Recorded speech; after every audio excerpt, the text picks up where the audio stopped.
and gentlemen, welcome to the BTG Lifestyle Top 10 Films of 2017. I am Dean. And I'm Steven. And welcome. We're going to kick things off with our number 10 film. Just get straight into it. Let's dive right in. Number 10 is It. Directed by Andy Muschietti and stars Bill Skarsgård and a bunch of other kids. So I mean, this movie is amazing. It brought the thrills. It brought like that suspense, and you know, like, and Andy Muschietti just has kind of like this sensibility for horror, and it just works. It should be crap because it's a reboot, and reboots are usually crap, but as we've seen over the last few years, reboots are actually doing quite well. So yeah, that's number 10 for us, It. Number 9 on our top 10 films is The Big Sick. So The Big Sick is directed by Michael Showalter and stars Kumail Nanjiani, a big comedian that you guys would have known from Silicon Valley. He wrote it along with his actual wife, Emily V. Gordon, and it's about their courtship, and about how she had to overcome cancer, which sounds like a heavy topic, and it is, but what it does is it's a very charming comedy about this love story that under really intense circumstances tries to flourish. This movie is amazing. It's really cute, really funny. It's pretty funny, and it goes to like some interesting places, and he's not scared to make like some really offside jokes, which he does at some point. Yeah, so that's number 9, The Big Sick. Next on our list is Wind River, which stars Jeremy Renner and Elizabeth Olsen, and it's directed by Taylor Sheridan, who wrote Sicario, and this is his directional debut. This is just an amazing film. I mean, it's so grounded, and it tells such a real story in such an interesting way. And it deals with stories of like a rather marginalized community in the United States. So I think it's a really important story as well. It dives into quite a deep issue, but it's a really good mystery thriller, and top performances from Jeremy Renner and Elizabeth Olsen. Yeah, Jeremy Renner's best so far in my opinion. So that's Wind River, check it out.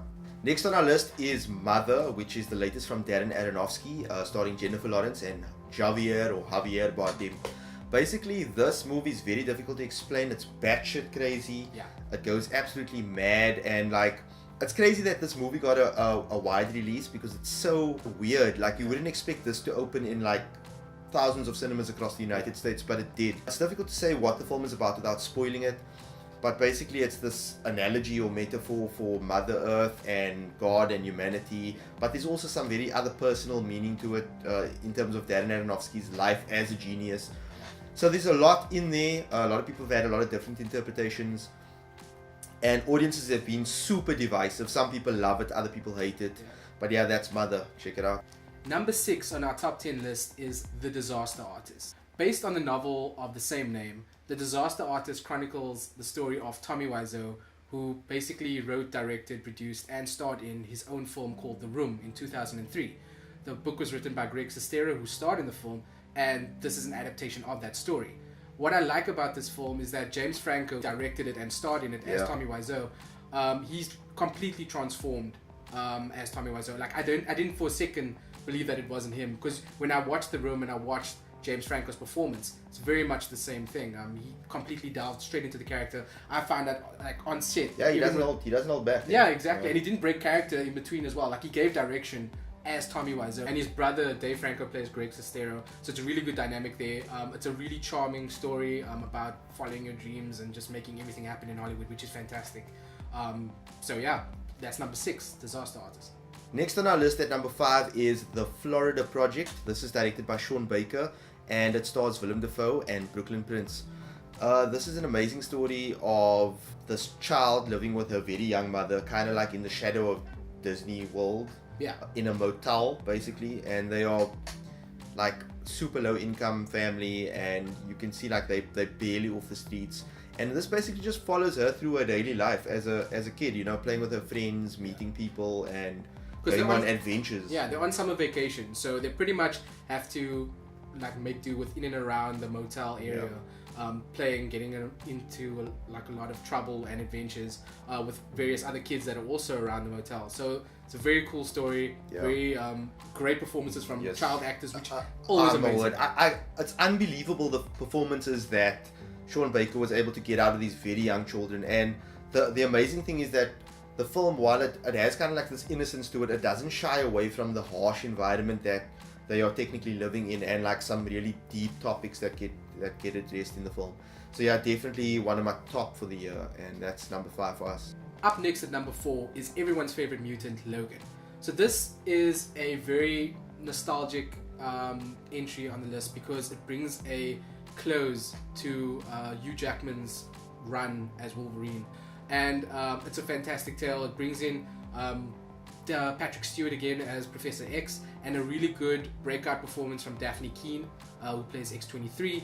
And it's a really great grounded story. It's polar opposite to X-Men Origins Wolverine and the Wolverine, the one that was set in Japan.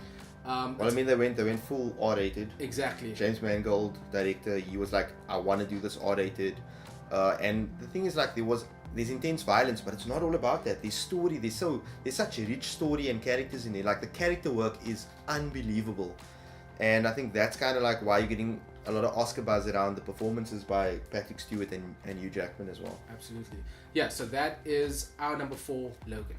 Number 3 on our list is I, Tonya, which chronicles the story of Tonya Harding, controversial figure skater played by Margot Robbie. This film is directed by Craig Gillespie, and it's an amazing retelling of a story that has so many different perspectives. In the story, they say this story has so many different contradictory views. Yeah. And it also stars Sebastian Stan as her boyfriend, husband, who was also involved in the much talked about incident involving Nancy Kerrigan, a former figure skater herself. It's a really, really great story. It reminded me a lot, especially the way it was told, of The Wolf of Wall Street. There's a lot of breaking the fourth wall, a lot of kind of basically just kind of taking the mickey out of the whole kind of story, retelling the story. Yeah. There's a lot of voiceovers. Like the true crime thing. Yeah, exactly. And I mean, like, it's amazing. It deals with some interesting topics around like domestic abuse as well. Yeah. And you know, the story could have been very boring. It could have been like, oh, talking, and then all of a sudden go to like the figure skating scenes. But throughout the movie is very kinetic. It moves. Yeah. It's the camera work and the way the story is constructed. It's very kinetic. I think that's the best word that I can use to describe it. Yeah. So it's thrilling to watch, and it's just really well told. Absolutely. So that's our number 3, I, Tonya. Number 2 on our list is the very, very well received directorial debut from Jordan Peele called Get Out. Get Out, starring Daniel Kaluuya, a fantastic film that came out early last year, so a lot of people might not remember it when thinking of their top 10 films, but it was one that really stuck with us. A comedic artist, Jordan Peele, comes up with this very kind of satirical horror story, if you want to put it that way. It does have comedic elements, as it should, but it's definitely a story that hasn't been told before. It's about this young African American man who goes to his white girlfriend's family for a weekend, and basically it's just about how that unfolds, and this very obvious racial tension that exists within this family and within America as a whole. Exactly. And I mean, it was a commentary on kind of like white liberal racism. So like kind of like that to make a statement that we're not living in a post-racial world, there's always that racism boiling underneath the surface and just about boiling over in more insidious and subtle ways. So I mean, it was great social commentary, but at the end of the day, it was also just a really well-told story with amazing genre work from a horror perspective, but also from a comedic perspective. And I mean, Jordan Peele just flaunts his capabilities from all those years creating cross-genre skits for Key and Peele, and you see all of that at work in Get Out, which is our number 2 for 2017. So guys, before we get to our number 1 film, we are going to hand it over to our contributors and friends of ours who have something to say about what their top film for 2017 was. So yeah, we just want to say thanks a lot to these people for being awesome and for contributing to the vlog. And yeah, we look forward to working with you guys in 2018. So check it out. My movie of the year is Baby Driver by Edgar Wright. As you can see, this look was inspired by Baby himself. Now I'm just messing with you. But like, it was a really fantastic movie. The way everything came together, the sound effects combined with the music. I mean, yo, this is crazy. And it's original. And those are the movies that we've been lacking, I feel, in the industry for the longest time. So Baby Driver is my sleeper of the year, and definitely the movie of the year. I don't know how this is even a discussion. Obviously, women won the year whether it was Beauty and the Beast, The Last Jedi, and obviously Wonder Woman with Patty Jenkins. They killed it on screen, brought in tons of money, and my favorite, I would say, is Wonder Woman, even though Beauty and the Beast was so beautiful, well made, and a classic. The combination of Gal and Patty can't be beat. You can follow me on Twitter or Instagram, JeslynCZEE. If you agree, let me know. Best movie of 2017. What did I say? Within 5 seconds you have to guess the movie, and the first movie that came to my head was Logan. Why? It's sad. He dies. There's no more Hugh Jackman. Story's epic. Claws, fight scenes, action. Yeah, it's a full package. Close second was Blade Runner, but ultimately Logan won. Apparently my handle is @GCW90 on Twitter. Do you know what we're doing today? It's the same place that we always are. Yeah, well, today, Big Screen Hooligans, that's me, that Nomad Chat, and this Brad, Al Prakta. There's other ones also. Yeah, well, BTG asked us, It's BTG Lifestyle, movie blog. they asked us to do a video of our top favorite film. Oh, Scott Pilgrim vs. the World. Yo, I'm a massive Edgar Wright fan, and that movie has it all.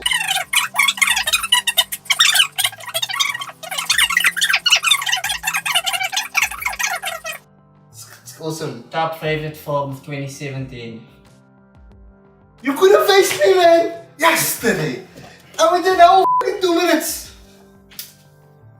Anyways, yeah, since this Brad's gone and he's got like 20 top line films for 2017, I'm gonna give you my favorite film for the year, and that's Blade Runner 2049. Brad, this film was just like amazing. It's a complete film. From the score, to the cinematography, to the storytelling, everything just came together to create a beautiful masterpiece of a film. It is one of the best sequels ever made and one of the best films ever made out there, and it's definitely my number one favorite film for 2017. If you like our stuff on BTG, then like, you know, come to Big Screen Hooligans and like, you know, bigscreenhooligans.com. Go to our YouTube page, Big Screen Hooligans. Follow us on all the platforms. Yeah, come like our stuff if you like this thing. And you know, share that like and love and like other people's stuff also. But like our stuff. But also more like our stuff. And so we come to our number one film of 2017, which is Blade Runner. Directed... 2049. I knew that was gonna happen. Yeah. That's why I had it ready. Yeah. Blade Runner 2049 is our number one film for 2017. Correct. And this is directed by Denis Villeneuve, and it stars Ryan Gosling and Harrison Ford with a bunch of other awesome cast members. I'm not going to go through everyone, but this is just a stunning film on every level. Roger Deakins was the cinematographer. Yeah. Spectacular work. He must win the Oscar. Has to. Like just across the board, like visually, in terms of the script, the story, like just the sound design, the music, everything across the board. Like it's even better than the original, in my opinion. It's an unbelievable spectacle to behold. Like just everything looks beautiful. It's a story that really pulls at your heartstrings. There's amazing performances from Dave Bautista. Great work from Ryan Gosling and Harrison Ford. The chemistry between the two of them is immense. And it's a really great just all around. It's a pity that it bombed at the box office, but nothing is more Blade Runner than that, because the original also bombed at the box office, and then it ended up like impacting sci-fi in an amazing way from there on. And I think this is a film that we're going to be talking about for years to come, even though it might not have done that well at the box office. So basically, yeah, that is our top 10 list. Please let us know what you think in the comments. Do you agree? Do you disagree? What do you feel should have made the list? And we're excited to hear what you guys think are your top 10 films, or even just your top film for 2017. And we got a lot planned in terms of videos, so please subscribe to our YouTube channel. We'll be bringing you guys videos on hopefully a weekly basis. So we'll see how it goes. Yeah. But yeah, subscribe, and if not, you can check us out on btglifestyle.com or on Twitter and Facebook. Look for BTG Lifestyle. Follow us there. And yeah, guys, thanks for joining us for this top 10 list, and we'll catch you next time. Peace.